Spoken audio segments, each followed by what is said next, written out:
Okay, so in this video we have Ilya, and what we are doing is a core and hip strength workout. You need to have a strong core and strong hips in basketball. And right now what we are doing is a lot to do with core, but this is going to help your hip strength too, because in basketball, what you're going to be looking to do is obviously play defense, and you need to be able to have strong hips to be able to change directions quicker, faster, and of course, if you get knocked off balance, a lot of that has to do with core for you to be able to stay upright when you're driving towards the basket. So by doing exercises like this, that silver ball is about 2 pounds. If I remember correctly, it's either 2 or 3 pounds.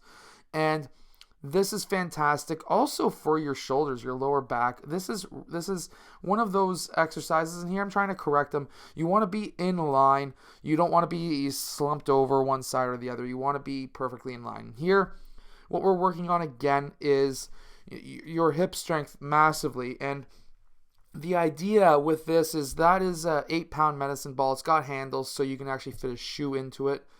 And what we are looking to do here is, of course, this is going to help your ability to, of course, run and fight through, of course, different players when you're driving towards the basket. And whatever you do on one side, you also want to be able to do on the other. This also has to do with core strength too. This is all about trying to battle through defenders when you're on offense and having the strength on defense to be able to have the ability to change directions faster and being able to really just battle players. They're going to be trying to drive through you, and this is really going to help strengthen your body to be able to handle that.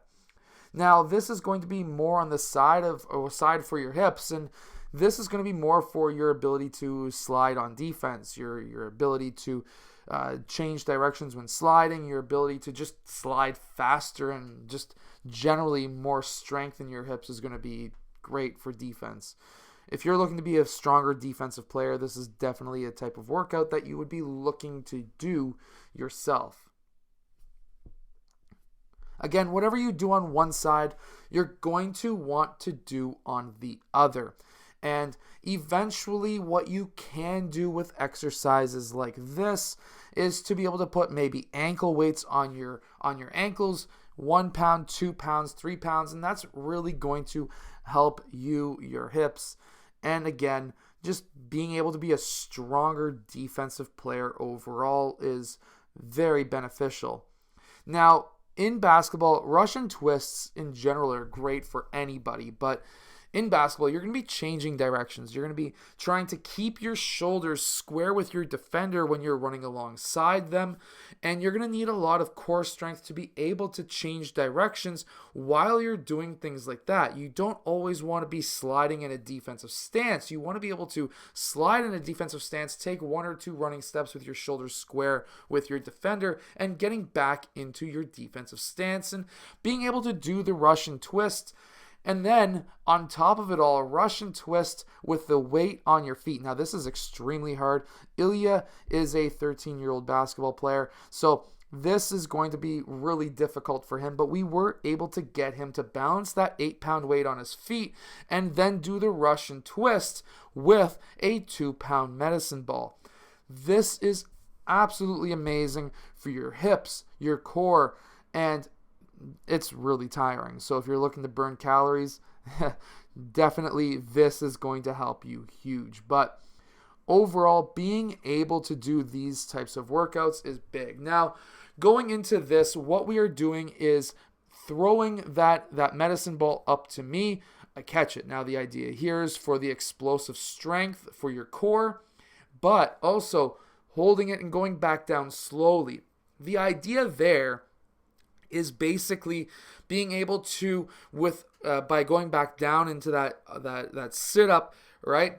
By holding that medicine ball on the way down, you are now preparing your body to take a hit. So let's say, for example, you land on your lower back or your butt or whatever. This is just a random example, and you want to try. Your body is going to automatically try and keep your head from hitting the ground. Well, this is one of those ways that you can actually kind of strengthen your body to be able to do that. Now, that's not just the only example, but being able to withstand a hit in the air, this is going to help you with that. This is huge.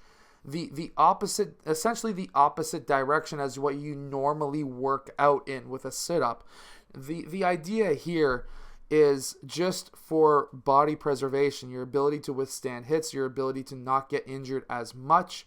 You can do this with squats, and you're going to see that later on in this video as well. And even lunges, being able to work the opposite direction as where you normally work out, again, just to prevent injuries. Ilya, he gets hit hard in basketball. He is a very aggressive player. He goes after those loose balls. He dives for those loose balls. He's been in trouble with referees because he dives for basketballs that are out of his range, and he still somehow gets them. And some referees just don't think that players should be diving for the ball. And here, again, core strength, hip strength, being able to get up without using your arms. Now here he's using a lot of leverage, getting his feet way past his head to be able to get up. But if you can get up without having to use that momentum, you can build yourself up to be able to do that, then of course that's going to be huge. Now here, he's going a bit faster than what I would like, but you get that 8-pound weight, you go down slowly into a squat, you pass the trainer or your friend back the medicine ball, you go for a squat jump. Now this is, he went down a bit fast there. You want to go down slow with it. Again, this is going to help you train your body to land. There we go. A little bit slower and then explode up. The idea, again, is to prevent injuries. I just recently heard of a player who I know but I don't train, who just broke his leg from landing from going for a dunk. And if he was to train this way, where he can withstand the landing and then explode back up quickly, that can really help reduce injuries, whether it's your muscles or your ligaments or whatever. Workouts like this, especially on the muscular side, is really going to help you be able to withstand injuries like that. Hit that like button, subscribe. Make sure to go check out my jump training book down below.